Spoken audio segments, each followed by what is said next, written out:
Quinto Evangelio. El mundo cofrade según Granada.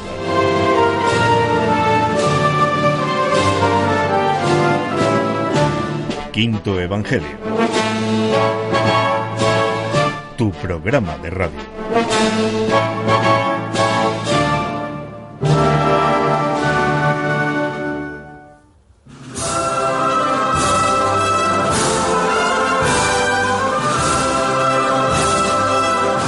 Bienvenidos a este paseo por la ciudad más legendaria de la mano de sus hermandades. Al tiempo de la cultura cofrade y a esta hora de programa donde miramos al ayer para soñar con un mañana mejor. Con Francisco Abuin, Manuel Amador, Víctor Burgos, Francisco Starli, Juan José Moreno, David Morente, Jesús Ortiz, Isaac Palomino, Susana Rodríguez, Noemí Toral y este que les habla, comienza Quinto Evangelio.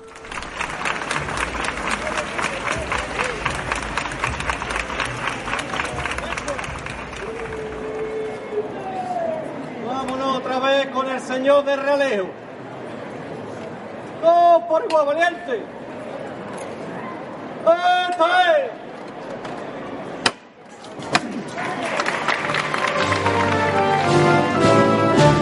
Quinto Evangelio.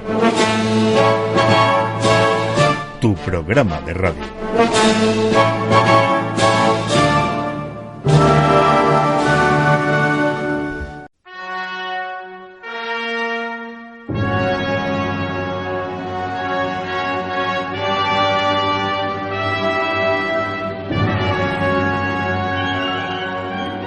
A Granada la han querido todas las civilizaciones, fenicios, romanos, árabes y ahora hasta guiris y sudamericanos.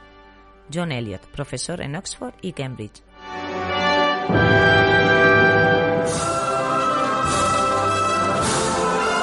Notario de las cosas importantes de las cofradías, heraldo de la cultura según Quinto Evangelio y muñidor de todos y cada uno de los programas, llega y viene con cada una de las fechas y efemérides Francisco Starli.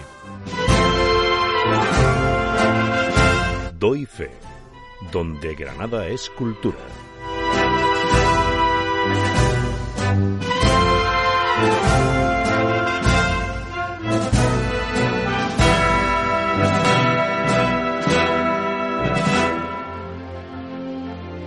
El 10 de mayo de 1626, hace 396 años, moría el 13º arzobispo de Granada, Galcerán Albanel, erudito que fue también preceptor de Felipe IV. 12 años más tarde, el discípulo del gran Alonso Cano, Pedro Atanasio Bocanegra, nacía en Granada el 12 de mayo de 1638 y era nombrado el 9 de mayo de 1674 maestro de la Catedral de Granada. El gran pintor granadino tuvo como primera actividad artística su intervención en las decoraciones efímeras creadas para la festividad del Corpus Christi, la primera en la de 1661. La penuria económica del ayuntamiento devendrá pasados los años en perjuicio de la fiesta granadina, llegándose a suspender en los años 1837 y 38, realizándose la procesión por la tarde, habida cuenta de la imposibilidad económica para abordar incluso el montaje de los toldos para el paso de la procesión. Y hace 183 años, en 1839, se vuelve a restablecer conforme a la tradición la celebración de los festejos en honor del Santísimo. Y es el 10 de mayo de 1856 el día en que el Ayuntamiento de Granada remite un oficio al Cabildo Catedral solicitando la colocación en una bóveda del templo metropolitano de los restos de Mariana Pineda. Lo acepta el Cabildo complacido, comisionando para tal efecto al chantre y al canónigo Aguilar. Los restos fueron inhumados en el lateral izquierdo de la cripta de la nave central. Más próximo en el tiempo, el 10 de mayo de 1943 se inaugura la calle Ángel Ganivet, producto de la reforma urbanística acometida bajo el mandato del alcalde Gallego Burín, que acababa con la manigua y abre una vía que se ha convertido en uno de los espacios urbanos más significados de nuestra Semana Santa, pues desde la de 2011 es el inicio de la carrera oficial y el lugar donde se colocan los palcos de la presidencia de la Real Federación de Hermandades y Cofradías y de la autoridad municipal. Aunque más bien habría que hablar de una recuperación, pues con anterioridad a la que transcurría por la calle Navas y Plaza del Carmen, en los años 1959 al 65, ya lo fue por una calle Ganivet a no tanto estrenada. Fijémonos en la Virgen de la Esperanza, que se distingue en el Mayo Mariano por sus actos de culto público. Es en la tarde-noche del sábado 11 de 2002 cuando tiene lugar la procesión extraordinaria con la que se conmemoraba el 75º aniversario fundacional de su cofradía. Durante la mañana, en Santana, quedó expuesta a la veneración de fieles entre las 10 y las 12 en que se rezó el Regina Coeli. Tan solo 2 años después, el 9 de mayo de 2004, tiene lugar el primer Vía Lucis público de una cofradía penitencial granadina que lo reza la Hermandad de Nuestro Padre Jesús del Gran Poder y Nuestra Señora de la Esperanza, con su titular Mariana, por el entorno de la sede canónica, con motivo del 150 aniversario de la proclamación del dogma inmaculista. Y es dentro de la programación de culto para la coronación de la Santísima Virgen de la Esperanza cuando celebraron otro Vía Lucis por las calles del Albaicín. Era el domingo 13 de mayo de 2018. Avanzamos hasta el 14 de mayo y nos retrotraemos hasta 1939, que fue domingo, y el día en que se reúne un grupo de cristianos relacionados con la abadía y el colegio sacramontano, con el fin de fundar una hermandad de penitencia en torno al crucificado que se conocía como de las Cuevas, aquel que don Antonio Mendoza, presidente del Cabildo de la abadía, encargó al insigne imaginero José Risueño, que lo concluyó en 1698 y que la incipiente hermandad abocó del Consuelo. El no suficientemente ponderado escultor granadino Aurelio López Azaustre, autor de María Santísima de la Concepción, se forma por los magisterios de Navas Parejo, Espinosa Cuadro y Sánchez Mesa y en la Escuela de Arte y Oficios Aplicados de Granada y cuenta con el reconocimiento nacional de su obra. Fallece el 15 de mayo de 1988. Doy fe. Doy fe, donde Granada es cultura.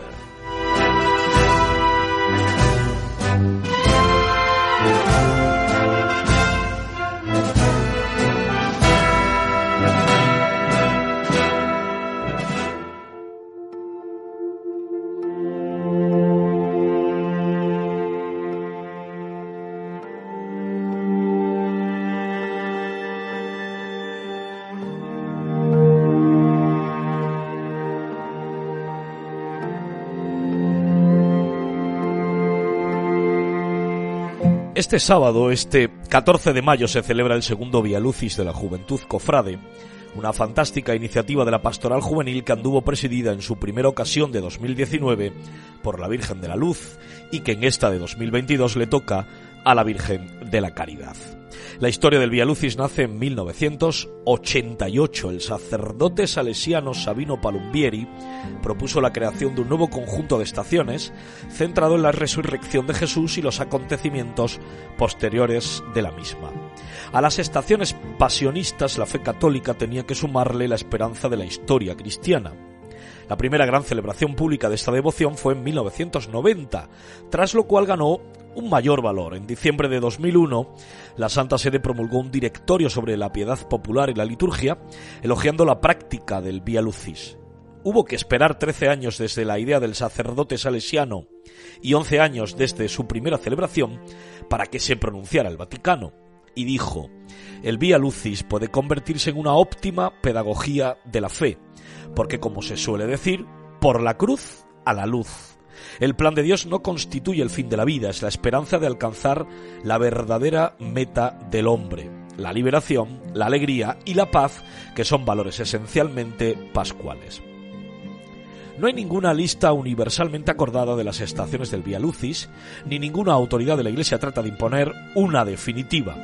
Con todo, y siguiendo la tradición del Vía Crucis, hay igualmente 14 estaciones que compendian los 14 momentos trascendentales entre el domingo de Pascua y Pentecostés. Son algunos, por ejemplo, el Noli me tangere a la Magdalena, la duda de Tomás, la cena en Emaús, la pesca en el Tiberíades o la ascensión. Fundamental. Hay que tener muy presente que casi todas estas 14 escenas están en el Paso del Señor Vivo de Vergeles. La Hermandad del Triunfo compuso uno de los programas iconográficos más completos y, desde luego, más catequizantes de los pasos granadinos. Pero el primer Vía Lucis que se hace en Granada lo llevó a cabo la Virgen de la Esperanza en 2002. Fue con motivo del 75 aniversario de la fundación de su hermandad. Tal vez por eso, cuando se celebró el primer Vía Lucis joven de Granada, la Virgen de la Luz llevaba el manto verde de la Esperanza, en homenaje a la que inició esta maravillosa práctica que debería ser aumentada en la ciudad. Habida cuenta de que es la contestación de fe al Vía Crucis, que este se celebra en aumentado número y que esta ciudad fue de las primeras en sumarse a lo dictado por la Iglesia, con solo un año de diferencia, Granada debiera contar con estos ejercicios catequéticos y sumarlos a unos meses donde la ausencia de hermandades de gloria pueden verse compensados por la contundente presencia de las de penitencia. Esperanza, luz y caridad, una maravillosa trilogía mariana que escribe la historia del Vía Lucis granadino.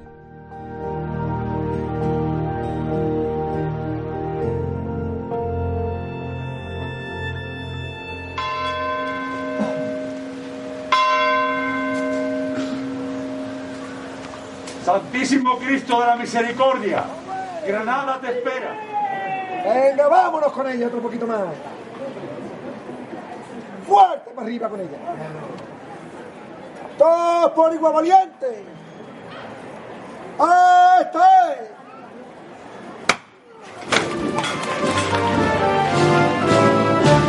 Quinto Evangelio. Tu programa de radio.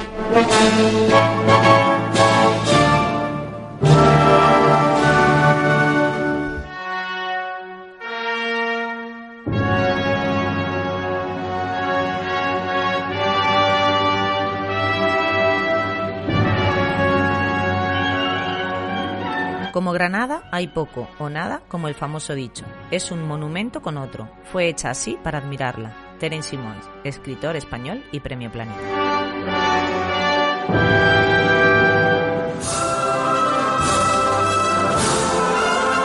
La ciudad cuenta con una oportunidad extraordinaria convertida en tribuna donde alza la voz autorizada y cierta David Morente. Es el vocero de los sentimientos y es el altavoz de las emociones, quien radiografía lo cofrade desde la alta literatura. Es el atril de quien esgrime lo cofrade según Granada.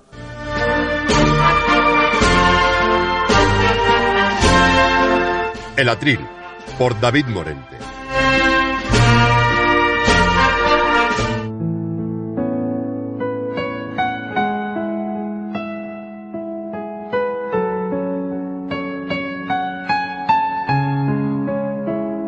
No sabía qué decirte. De hecho, tardé días en leerte y varios más en llegar al final de tu escrito para poder entenderte. Lo dejé aparcado junto a lo efímero, en el cajón soñado de la nostalgia. Pero hoy, que he decidido guardar cada recuerdo en su lugar correspondiente, me he sentado a escribirte y desde el callejón más angosto de mi memoria he conseguido responderte. Ya están las estampas archivadas en el árbol amarillento del transcurrir lento de los años. La túnica de capa blanca es testigo mudo del paso de los días, esperando dar sentido a lo inerte de su piel. Mis costales descansan en la balda sagrada que los cobija todo el año, descontando los días para volver a acariciar mi cerviz. El quemador, las pastillas y el incienso hablan entre ellos dentro de su caja, esperando ver la luz incipiente de marzo para ser aroma del final de mi cuenta atrás. Las tarjetas de sitio descansan abrazadas por el frío de las grapas, que no las dejarán mezclarse con aquellas otras que fueron protagonistas principales en capítulos ya pasados de nuestra historia de amor. Ha dejado el salón de parecerse a una casa de hermandad, donde el desorden era el marcapáginas perfecto de tu helada espera. Yo, tal y como me invitabas en tu carta a hacer, sigo con mi vida. Pero como sucede siempre que arrasan mis días, me cuesta volver a la rutina, acostumbrarme a tu ausencia, pasar la página de lo efímero de tu presencia, saber que mañana al doblar la esquina ya no estarás esperándome. Hoy, justamente hoy, que hace un mes que volví a sentir en mi alma el pellizco de tu llegada, quiero darte las gracias por haber venido puntual a nuestra cita, por haber dado sentido a la infinita espera, por dibujar de nuevo en mí la sonrisa nerviosa del niño que fui, del niño que soy, porque aunque el color de mi pelo diga lo contrario, sigo siendo aquel niño que rezaba todas las noches suplicando tu llegada. Ese niño que le pedía a los Reyes Magos que no lloviese en los días que me sacarías a pasear de la mano de mi madre y en compañía de mis hermanos. Ese niño que se hace mayor contando primavera. Ese niño que vive por y para ti, porque todo lo que me rodea me recuerda a ti. Sé que es ley de vida y que volverás cuando el 3x4 de febrero deje a marzo como telonero de abril, y ahí derramarás de nuevo la magia de tu esencia. Mientras tanto yo me quedo aquí, con mi torpe prosa y recordando nuestras historias, esas historias que jalonan mis recuerdos y que me ayudan a echarte un poco menos de menos. Recibe esta carta donde quiera que estés y cuídate mucho, aunque ya sabes que siendo siempre igual para mí, eres y serás eternamente distinta, eternamente mágica. Se despide de ti quien te quiere y te espera, quien te sueña y te busca, quien cuenta los días para volver a sentirte. No tardes en volver, querida Semana Santa.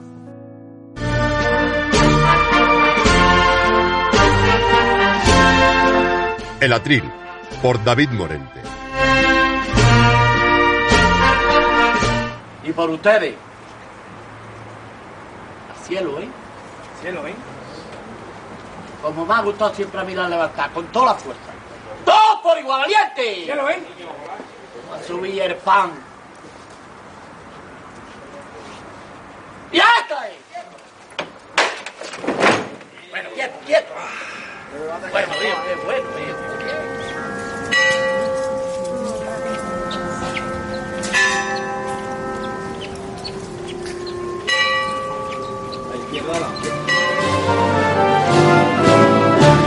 Quinto Evangelio. Tu programa de radio.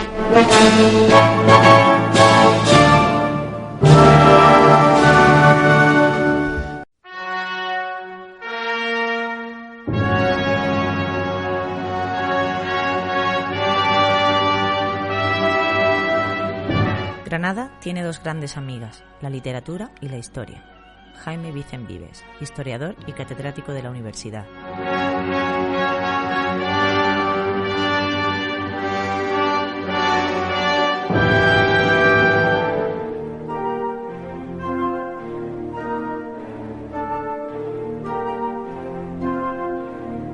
El guardián de la memoria. La historia cofrade granadina al descubierto.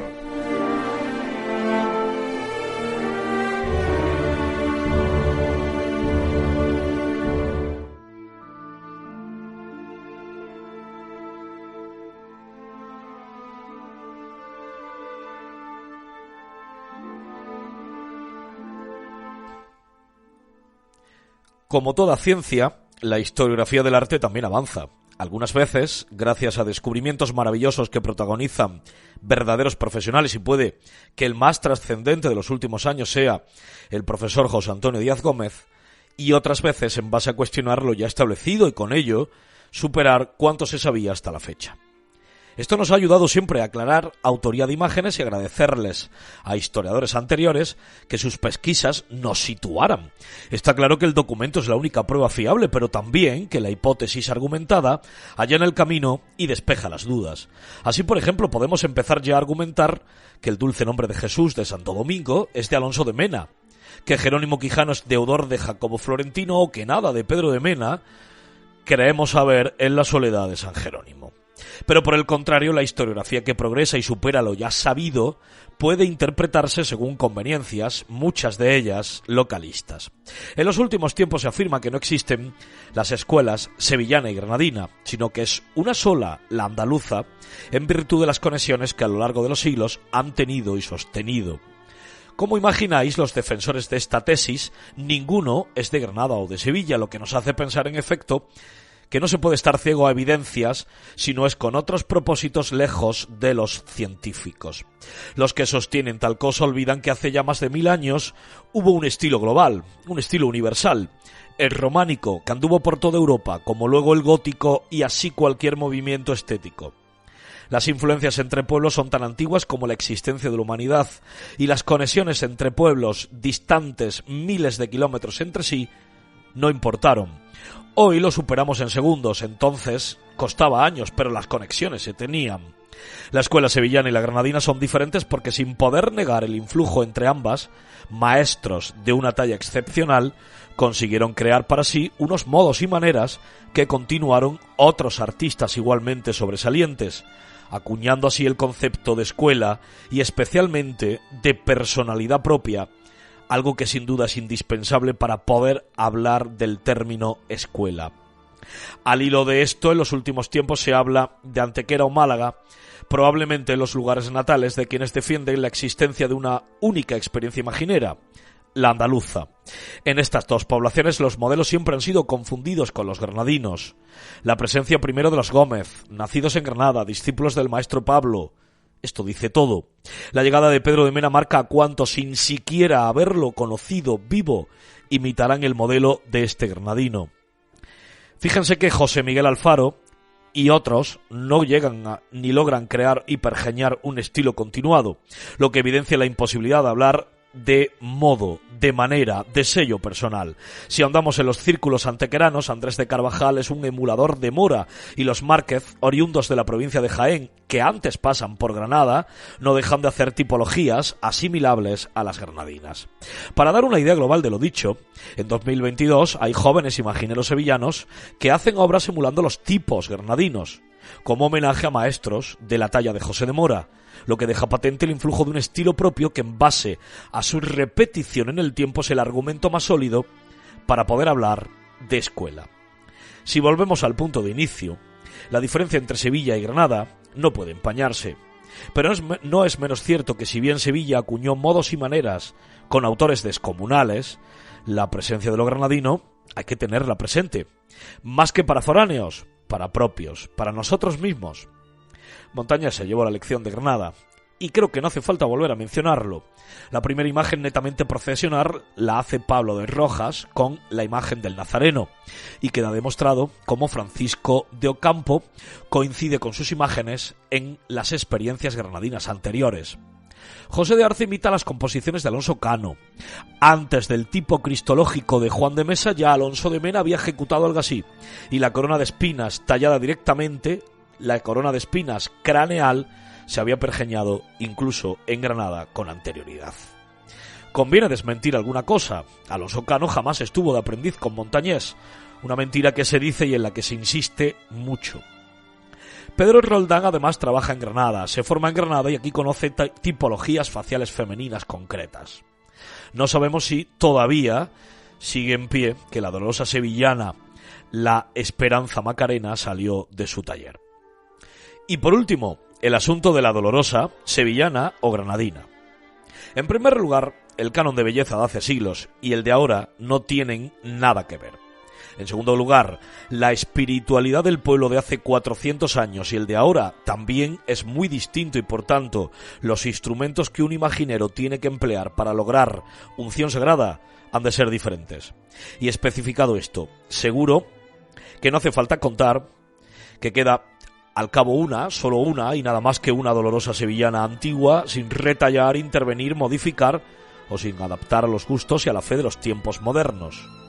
Con este detalle, no es de extrañar que Granada conserve la dolorosa que es fiel al ideal de belleza y a la espiritualidad de hace siglos, mientras, conforme cambiaban los tiempos y los gustos, iban cambiándose las dolorosas de otras épocas en otras localidades.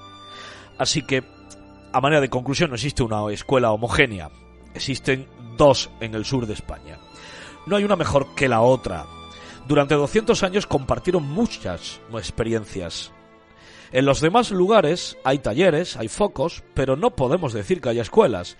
Y no es lo mismo un original sin modificar, como la Virgen de las Maravillas, la de la Merced o la de la Aurora, con la incuestionable belleza del siglo en el que fueron hechas y con las armas de su tiempo para conmover al fiel, que todas esas vírgenes de las que ahora se afirman son de Juan de Mesa.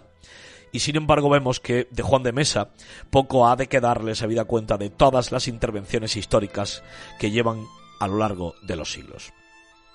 Ciertamente el arte no entiende de fronteras, pero tiene sus límites propios, porque queramos o no es hijo de su tiempo y sobre todo del pueblo que lo crea. Un artista y una sensibilidad granadina será siempre distinta a la de otros lugares.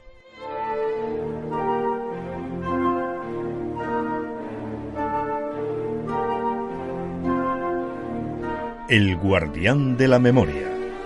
La historia cofrade granadina al descubierto.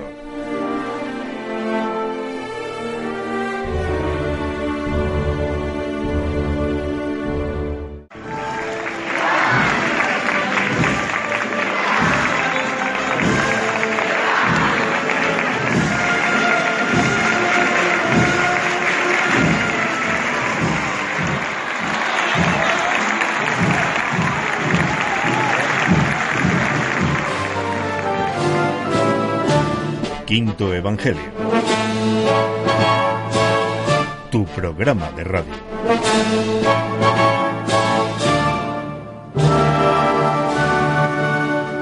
Estás escuchando Quinto Evangelio. Venga, que llevamos un año entero esperando el Viernes Santo. Ni agua ni lluvia, nada que nos detenga. Vámonos con el Señor a la calle. ¡Oh, por igual valiente!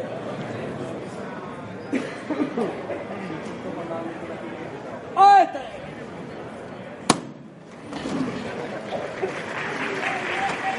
¡Venga de frente con ella valiente! ¡Venga de frente con ella valiente! ¡Venga de frente con ella valiente!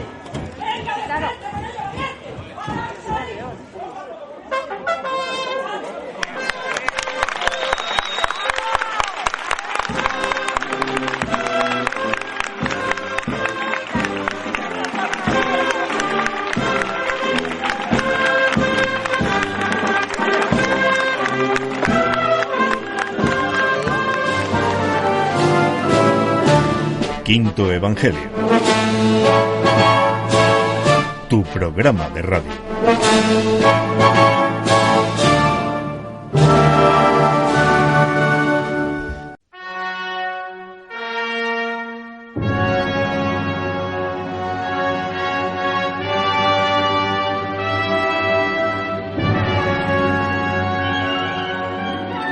Todo en Castilla mira a Granada.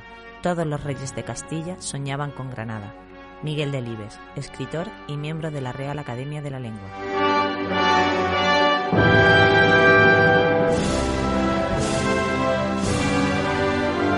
El Olimpo, el arte granadino que cambió al mundo.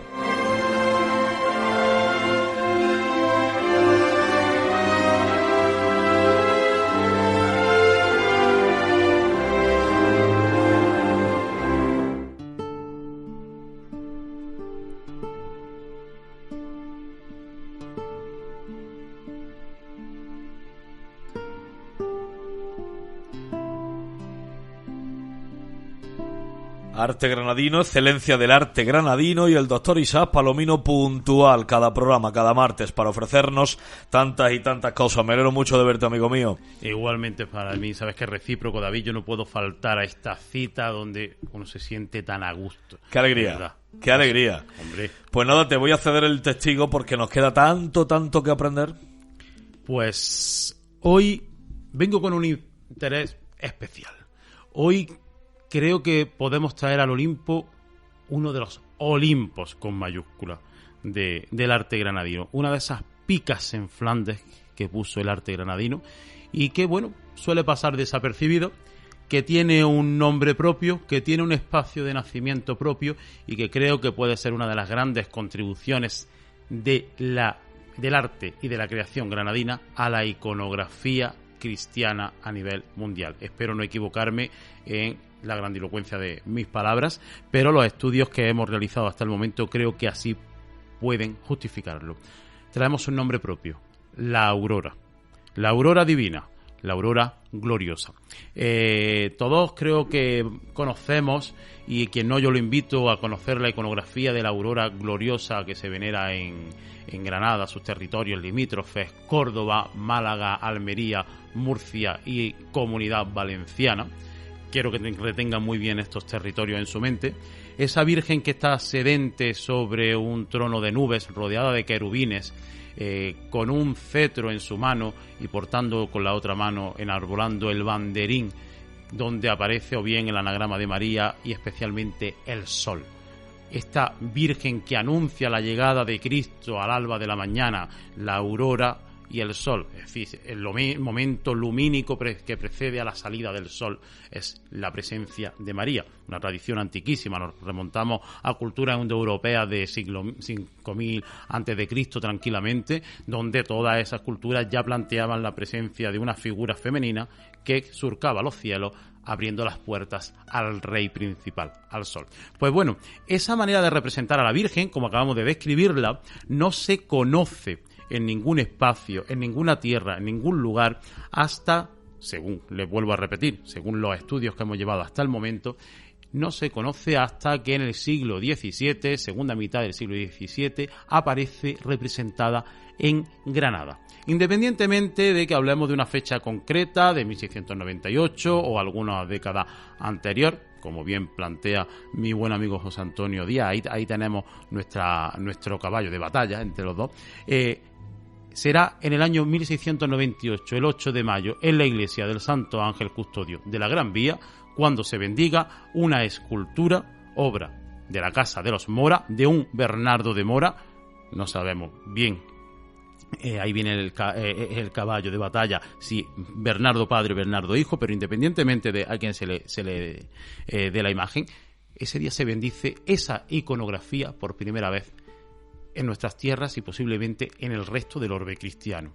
Será trasladada por la tarde en una fastuosa procesión hacia la iglesia de San Gregorio Bético, donde se acababa de trasladar su hermandad procedente de la capilla de la Real Chancillería. A partir de ahí, esa iconografía gloriosa, gracias a esa imagen que hoy, por suerte, se conserva en la clausura del Monasterio de la Piedad, en el centro de la ciudad, junto al Jardín Botánico, se irá expandiendo esa devoción, sobre todo en el barrio del Albaicín, es el barrio de la aurora por excelencia, entonces y ahora, independientemente de la imagen a la que se le rinda culto.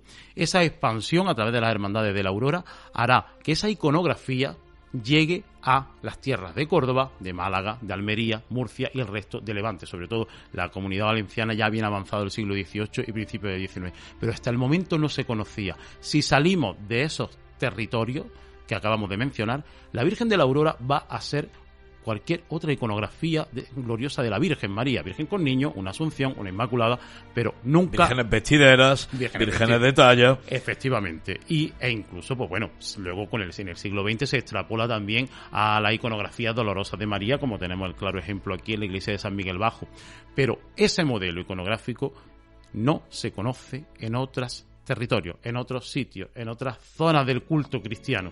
Es Granada, y creemos que es en Granada donde se fragua, donde se forja esa manera de representar a la Virgen María y exclusivamente con el título, la advocación de Aurora. La representación iconográfica exclusiva de la Virgen de la Aurora nacería en Granada, y creemos que así es. Y además en el barrio del Albaicín, posiblemente en la calle Santa Isabel, junto al monasterio de Santa Isabel, en el taller de los Mora. Gran contribución de estos grandes artistas, miembros, por tanto, por hecho y derecho del panteón del Olimpo granadino, con esta gran contribución que yo creo que puede considerarse como la que debe presidir ese templo del Olimpo desde su altar mayor, por colocarlo de alguna forma, desde su principal pedestal. Es la aurora que se extiende, es la aurora que tenemos grandes ejemplos a lo largo de nuestra provincia, sin olvidar las otras zonas que hemos mencionado. Si vamos a Otura, que es la localidad que mejor ha mantenido el culto y la dedicación a esta imagen, se le toma un cariño especial a estas imágenes desde el principio, posiblemente porque las cofradías que la auspician son cofradías muy populares, el culto del rosario público al alba de la mañana, algo continuado casi todas las semanas. En Otura llega el caso a tal extremo que a los pocos años de llegar la imagen, en 1731, se le encarga un retablo mayor específicamente para ella, y es el retablo mayor que ahora mismo preside el templo. Si nos vamos a Gavia, si nos vamos a Santa Fe, que sigue dándole culto de manera especial, si nos vamos a Valor, en la Alpujarra, una imponente imagen que existía en Caniles, en la comarca de Baza, otra en Almuñécar, con grandes posesiones de tierras, gran variedad, gran amplitud en la representación de estas imágenes. En Málaga, la iglesia de la Aurora María, aunque perdida su imagen titular en la puerta, ya aparece casi incluso cercana al modelo de la fe, con un cáliz en la mano. Es tan variopinta hasta llegar a lo que hoy se conoce como focos principales del culto de la aurora, que es Priego de Córdoba, digamos la más destacada, gracias a la presencia de esos coros de auroros que van exaltando la figura de María, o en la zona valenciana, donde tiene el patronazgo en gran cantidad de localidades. Pero ¿dónde viene a nacer? En Granada. Y yo estoy convencido de que muchos de nuestros oyentes hoy se acuestan muy, muy felices, y que cuando oigan este programa en cualquiera de las distintas plataformas saben que su ciudad, que los artistas de su ciudad le aportaron algo nada menos que al arte cristiano mundial. Y con estas nos quedamos deseando que llegue el siguiente programa. Mi querido doctor Isaac Palomino, el mayor de los abrazos. Igualmente, David. El Olimpo, el arte granadino que cambió al mundo.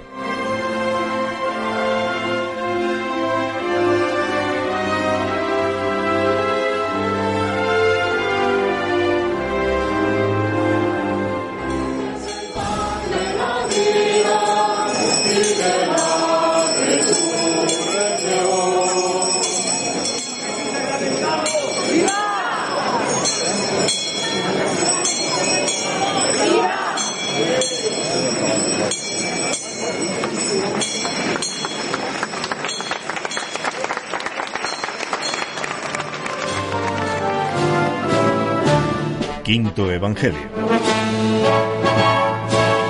Tu programa de radio.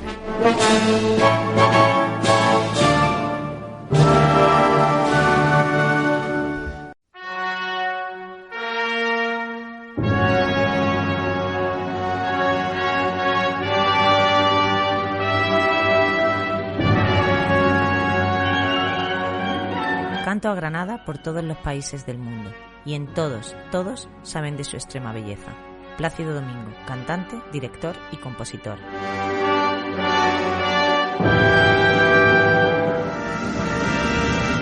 Imago Granatensis, un lugar donde se sueña y se hace la Semana Santa de Granada.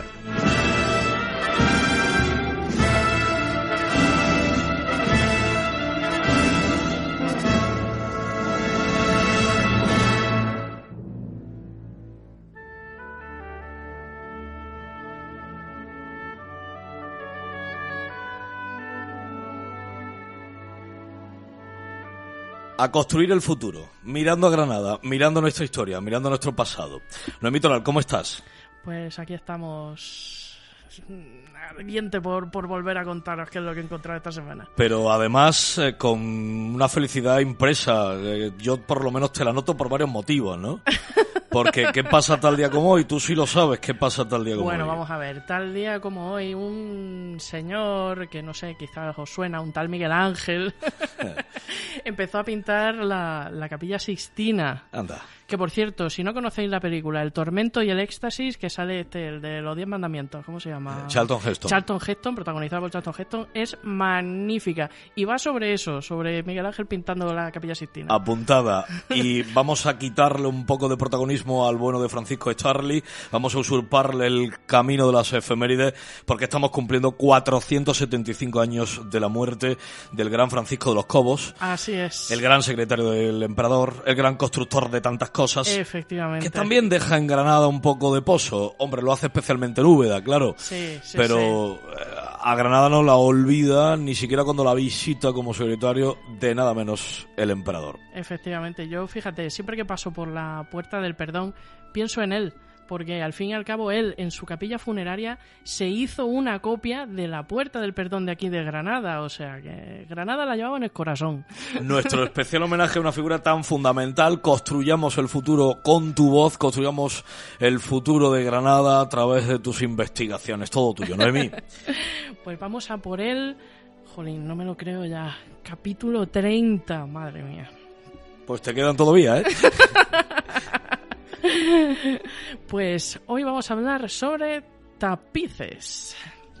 En la iglesia de la Magdalena, coronando los retablos del crucero, hay dos preciosos lunetos que representan el triunfo de la Eucaristía. Son obra del pintor granadino, discípulo de Risueño, Domingo Chavarito, pero se trata de copias adaptadas al formato de unos cartones originales de Rubens. No es que el maestro del barroco andara garabateando en trozos de cajas de embalaje. El cartón como lo conocemos hoy no existía en el siglo XVII. Es que ese era el nombre que recibían los bocetos de futuros tapices.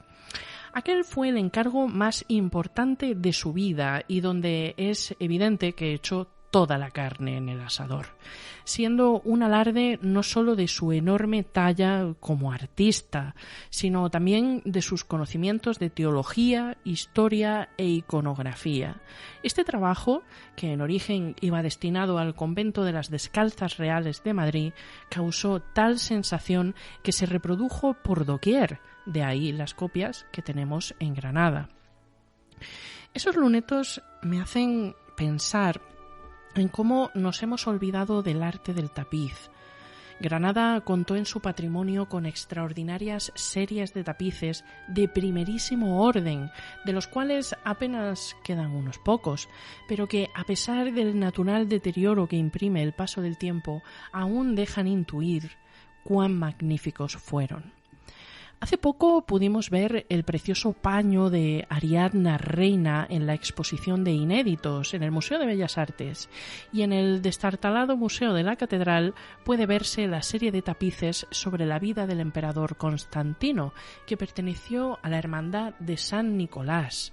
Precisamente este último ciclo que menciono bien podría haberse empleado como fuente de inspiración para la restauración de la iglesia que fue su sede, y no lo que se ha hecho. E incluso pudieron haber convertido la iglesia en un pequeño museo donde se expusieran estas preciosas telas, como en las Descalzas Reales o la Catedral de Zaragoza. Pero no. No sé si sabéis que entre las principales piezas que los reyes católicos enviaron a la Capilla Real de Granada para enriquecerla, había casi 30 tapices. Al igual que las tablas flamencas, a Isabel le encantaba y los coleccionaba. Llegó a tener más de 300. Hoy no le vemos el fuste a los tapices, han desaparecido del panorama decorativo, pero en el pasado fueron de crucial importancia. Mantenían templadas las estancias de altísimos techos que componían los castillos y palacios, y en las cortes itinerantes, como lo fueron las de los Reyes Católicos o Carlos V, ayudaban a dar sensación de hogar a lugares en constante cambio. Eran objetos polivalentes con la capacidad de transformar un comedor en un salón de reinos o una gran sala en un conjunto de pequeños espacios. pero sobre todo eran símbolo de lujo, estatus y una herramienta de propaganda. Isabel la Católica lo sabía bien. Su confesor más de una vez le tiró de las orejas por este asunto, pero es que la ostentación formaba parte inherente del juego de la diplomacia y la puesta en escena de los poderosos. De ahí que con la coronación y esponsales del emperador Carlos, los talleres de tapicería vivieran un frenesí de encargos. Allá donde se dirigía su imperial majestad, le recibían con calles cubiertas de tapices y cuya decoración era una oda a sus virtudes. La realización de estos tapices era, y sigue siendo, extremadamente cara, pues implicaba un trabajo de meses e incluso años, dependiendo del tamaño, con materiales de primera calidad que incluían seda, oro y plata. Y los temas representados en ellos, eran complejos y nada casuales. De su análisis podemos saber mucho de quién los encargó y el lugar o propósito para el que fueron creados. Os invito a visitar la Real Fábrica de Tapices en Madrid para que os asombréis con la pericia y paciencia que requiere esta artesanía y sobre todo para que veáis el espectacular resultado. Pues no es lo mismo ver un tapiz por el que han pasado 500, 400 o 300 años que uno recién salido del telar. Tuve la oportunidad de ver en su día cómo hacían una reproducción de un San Jorge de Rubens y aún hoy me fascina la brillantez de los colores, amén de que era casi indistinguible de la pintura original si uno no se acercaba lo suficiente como para ver la trama de los hilos. Solo así uno comprende por qué los poderosos se gastaban tantísimo dinero en ellos. No obstante, como decía, las colgaduras de tela son difíciles de conservar, más difícil cuanto más grandes sean, y en épocas en las que no existían el lavado en seco o las aspiradoras era prácticamente una batalla perdida contra el tiempo, el polvo y las polillas. Pero si a eso le sumamos la desidia y el abandono, el deterioro se acelera. Y esa fue la triste suerte que corrieron los tapices de la Capilla Real. Un siglo después de ser depositados se encontraban en un estado lamentable y aunque se sugirió su restauración, finalmente acabaron sus días quemados para recuperar el oro y la plata entretejidos en los hilos. Sin palabras. ¿Podéis imaginar lo que hubiera sido conservarlos? En el Corpus de Toledo, ciudad con la que nos hermanan muchas artes, estéticas y hechos, engalanan sus calles con los tapices de la colección catedralicia, igual que en el pasado se hacía para recibir a la realeza. Y a mí me da por pensar que quizás en homenaje a esos tapices que tuvimos y perdimos, a esa arquitectura efímera que nos encantaba levantar para agasajar a reyes o para celebrar al Santísimo, la patrona y a los santos, deberíamos plantearnos trasladar nuestras mejores pinturas de Cano, Bocanegra o Juan de Sevilla al telar y cubrir los fríos y feos muros de la arquitectura de los 70, embelleciendo aún más, si cabe, el incomparable marco por el que nuestros titulares desfilan cada Semana Santa. En clave de Corpus. Me va gustando, sí señor. Hasta la semana que viene, hasta el próximo programa. Nos vemos. Imago Granatensis, un lugar donde se sueña y se hace la Semana Santa de Granada.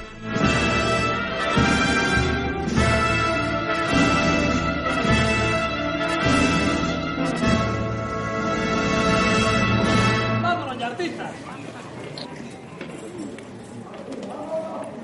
Haciendo falta a la Virgen de la Misericordia esta tarde en Granada.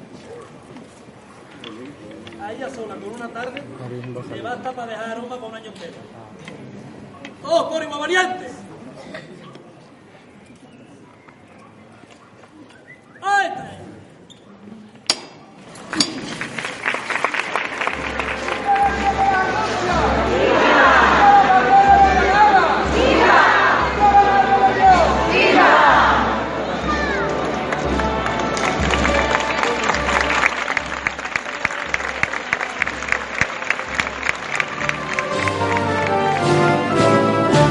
Quinto Evangelio.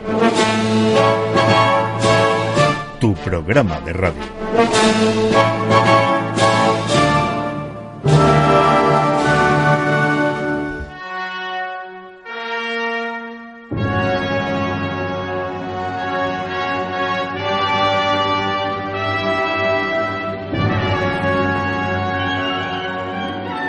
Granada es una de esas pocas ciudades agraciadas en las que un foráneo, sin ser granadino, amará esta ciudad como suya. Victor Hugo, poeta y escritor francés.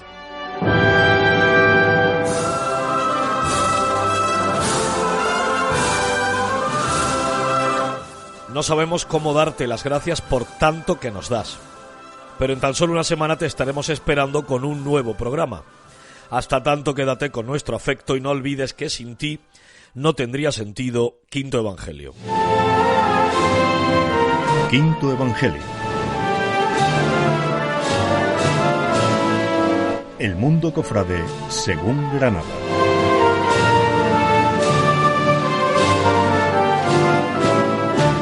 Quinto Evangelio.